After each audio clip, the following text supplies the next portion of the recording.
নারায়ণগঞ্জে সড়ক এবং নদীপথে কোরবানির পশুবাহী ট্রাক ও ট্রলারে কোনো দুষ্কৃতিকারী বা চাঁদাবাজ চক্র বিশৃঙ্খলা সৃষ্টি করলে তাদের বিরুদ্ধে কঠোর ব্যবস্থা গ্রহণ করা হবে বলে হুঁশিয়ারি উচ্চারণ করেছেন র্যাব 11 এর অধিনায়ক লেফটেন্যান্ট কর্নেল সাজ্জাদ হোসেন। বিস্তারিত দেখুন SH মুন্না খানের প্রতিবেদনে। তিনি বলেন, সামাজিক যোগাযোগ মাধ্যমে ইতোমধ্যে কিছু অনাকাঙ্ক্ষিত ঘটনার তথ্য আমাদের দৃষ্টিগোচর হয়েছে। এসব ঘটনায় র্যাব 11 এবং পুলিশ অভিযান চালিয়ে ব্যবস্থা নিয়েছে। আইনশৃঙ্খলা বাহিনী মাঠে সক্রিয় রয়েছে যাতে ভবিষ্যতে এমন কিছু আর না ঘটে।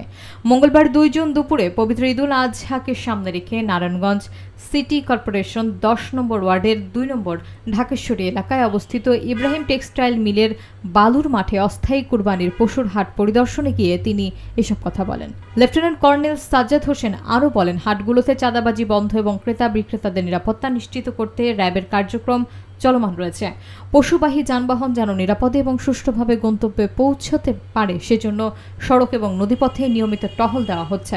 হাট পরিদর্শনকালে উপস্থিত ছিলেন হাট ইজারাদার, স্থানীয় গণ্যমান্য ব্যক্তি এবং গণমাধ্যম কর্মী সহ আরও অনেকে। আমি আপনাদের সকলকে স্বাগত জানাচ্ছি আজকে র্যাব কর্তৃক আয়োজিত এই প্রেস ব্রিফিংয়ে, এবং আপনাদের সকলকে ধন্যবাদ জানাচ্ছি এই কারণে যে আপনারাও অনেক কষ্ট করে আসছেন। এখানে একটা যথার্থ কোশ্চেন করেছেন যে গত কয়েকদিন যাবৎ, বিশেষ করে 2 দিন আগের একটি ভিডিও নারায়ণগঞ্জের শীতলক্ষ্যা নদীতে সেটা ভাইরাল হয়েছে, এটা আমরা দেখেছি এবং সেটার বিরুদ্ধে আমরা অলরেডি ব্যবস্থা নিয়েছি। এবং ওখানে আমাদের কাছে যে ইনফরমেশন ছিল যে গরুগুলো এখান থেকে নামিয়ে অন্য হাটে নিয়ে গিয়েছিল। আপনারা জানেন যে এখানে বেশ কিছু ছোট ছোট এই কোরবানিকে কেন্দ্র করে হাট হয় এবং সেই ছোট হাটগুলোতে গরুর সংখ্যা কম থাকে। তো নদী পথে বা অথবা রাস্তা রোড দিয়ে যখন এই গরুগুলো নিয়ে এসে গরুর কারবারিরা বা ব্যবসায়ীরা, তখন এই গরুগুলো বিভিন্ন জায়গায় কিছু দুষ্কৃতিকারীরা ওই হাটে তাদের হাটে গরুর সংখ্যা বৃদ্ধি করার জন্য কিছু সন্ত্রাসী টাইপের কার্যকলাপের মাধ্যমে তারা এই গরুগুলো তাদের হাটে নিয়ে যাওয়ার চেষ্টা করে, যদিও ব্যবসায়ীরা সেই হাটে নিতে চায় না। তো সেরকম একটি ঘটনা কয়েকদিন আগে আমাদের দৃষ্টিগোচর হয় এবং সে অনুযায়ী আমরা ব্যবস্থা অলরেডি নেওয়া হয়েছে। পুলিশ এবং আমরা মিলে এটা ব্যবস্থা নিয়েছি এবং সেখান থেকে কিন্তু ওই গরুগুলোকে নিয়ে আসা হয়েছে অন্য হাটে, তাদের কাঙ্ক্ষিত ব্যবসায়ীরা যে কাঙ্ক্ষিত হাটে নিয়ে আসার করেছিল সেটা আমরা করেছি।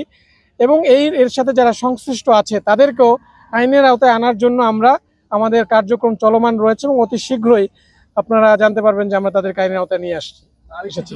তো এই ধরনের ঘটনা যদি ঘটে থাকে, আমি আপনাদেরকে রিকোয়েস্ট করব, মানে সকলকে ব্যবসায়ীদেরকে রিকোয়েস্ট করবো, আপনারা থানায় যান, র্যাবের ক্যাম্পে আসেন, আপনারা কমপ্লেন করেন, মামলা করেন, মানে আমাদের যাতে তাদেরকে শনাক্ত করতে সুবিধা হয়। অনেক সময় হয় আমরা এটা সোশ্যাল মিডিয়ার মাধ্যমে জানতে পারি, বাট এটা কোনো অভিযোগ হয় না।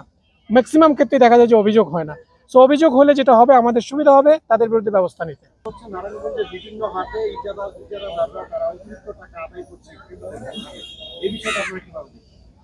দেখুন, এই ব্যাপারে আমার কাছে এখনো কোনো অভিযোগ নাই, বাট এরকম যদি থেকে থাকে অবশ্যই আমাদের ম্যাক্সিমাম হাটেই আইদার আমাদের সাপোর্ট সেন্টার আছে অথবা আমাদের এবার যেটা আমি এখানে একটু বলে নেই যে আমরা আমাদের দায়িত্বটা কিভাবে পালন করছি।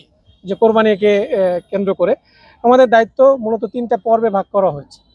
সেটা হচ্ছে, প্রথম হচ্ছে ঈদের পূর্বে, ঈদের দিন একটা স্পেশাল ঈদ জামাতকে কেন্দ্র করে, এবং ঈদের পরে বিশেষ করে সব জায়গায় যে গরুর হাটকে কেন্দ্র করে রোড প্রোটেকশন, রাস্তায় যে আমাদের ঘরমুখ মানুষেরা তাদের গ্রামের বাড়িতে যে যাবে তাদেরকে নিরাপত্তা দেওয়ার জন্য আমাদের এক্সটেন্সিভ পেট্রোল পরিচালনা করা হবে মহাসড়কগুলোতে।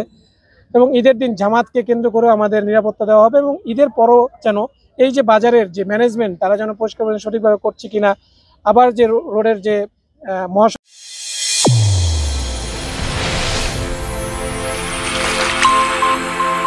চ্যানেল A1 হৃদয়ের স্পন্দন।